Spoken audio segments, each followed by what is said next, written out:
Hi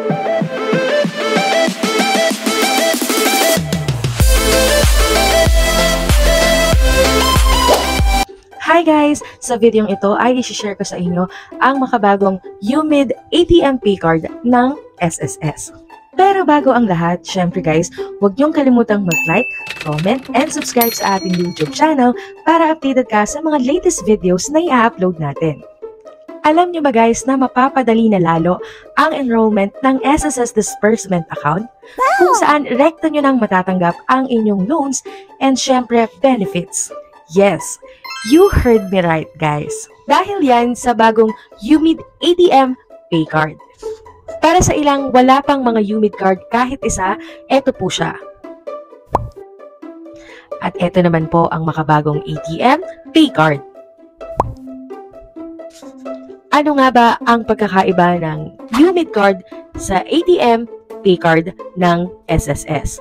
Kung inyong mapapansin, itong UMID ID na regular ay mayroon lamang pangalan, NCRN, birth date, at gender, na kung saan ay ginagamit for identification purposes only. At ang ATM Pay Card naman ay ito. Kung mapapansin nyo, ay meron siyang chip na gaya sa mga ATM payrolls or ATM credit cards or ATM debit cards, na pwede rin natin gamitin sa mga online transactions and syempre pwede rin natin gawing savings. At maaari ka rin makapag-withdraw sa mga SSS service terminals or yung mga machine.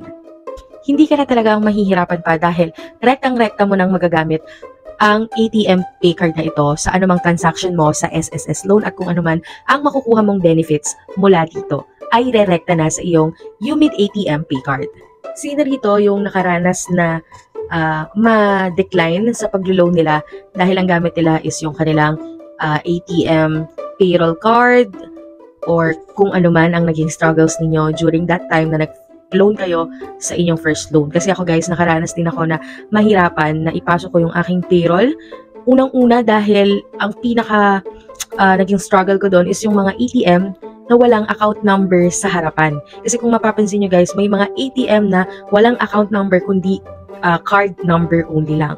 Kaya mahirap siya dahil kailangan is meron kang ATM account number plus nakalagay doon yung pangalan mo. And sino-sino nga ba yung mga qualified na member ng SSS na pwedeng mag-upgrade ng kanilang UMID ID to UMID Pay Card? Number 1 dito syempre is yung may mga regular UMID card na o yung may mga existing na card. And number 2 is syempre Filipino citizen ka. And number 3 is meron kang registered account sa ating SSS website. At kung hindi mo alam yon, eto siya. Syempre kasama rin dito yung mga taong gustong magpapalit ng kanilang nawalang UMID card. At syempre yung mga taong gustong mag-update ng kanilang UMID card. Kasama na ang status, update ng number, and address. Kung meron ka ng existing na UMID card ay pwede ka nang mag-upgrade sa ating SSS website. At kung wala ka pa ring SSS number, kinakailangan mong kumuha ng SSS number upang magkaroon ka ng UMID Pay Card. Napakaganda nito. Isa na tong advantage para sa mga wala pang ATM card dahil hindi na po kayo mahihirapan pa na kumuha ng inyong bank account. Dahil dito lang sa ating ATM Pay Card ay pwede nang magsilbing savings ito at pwede tayong mag-withdraw sa kahit anong terminal na machine. At syempre magsisilbi din ito na isang government issued ID. At isa pa sa maganda nito guys hindi na natin kailangan mag-upload pa ng mga selfie photos natin unlike nung una tayong nag-online loan sa SSS. Dito talaga ako nagkaroon ng struggle guys dahil nung unang loan ko pa lang is nakaranas na ako ng decline. Hindi ko alam kung bakit. Isa na nga yun dahil dun sa aking ATM na walang ATM account sa harapan ng aking pangalan. So nagkaroon pa ng kailangan pa akong pumunta sa bangko para pasok ng pera doon na nakalagay yung account number ko and pangalan. So medyo na-hassle din ako nung time na yon. And syempre kailangan mo pang kumuha ng selfie photos. Nakailang decline din ako doon guys, hindi ko alam kung bakit. So ang maganda rito sa card na ito ay hindi na natin kinakailangan pa na kumuha o mag-upload pa ng mga selfie photos natin. automatic na tong ma-enroll bilang disbursement account natin dito sa SSS pag nag-loan tayo. Uulitin ko lang po na ang makakapag-upgrade ng agaran ay yung may mga hawak na UMID card or may mga existing na UMID card. At meron ng mga account sa ating SSS website dahil magkakaroon po tayo o kailangan po nating mag-online, pumasok sa online upang magkaroon ng consent na ibinabahagi natin yung ating information or data sa Union Bank. Pagkatapos po na napasok natin yung step 1, ay bibigyan po tayo ng email doon para doon po tayo mag-click at ibig sabihin nun ay pwede na po nating i-upgrade ang ating ATM sa ating paycard.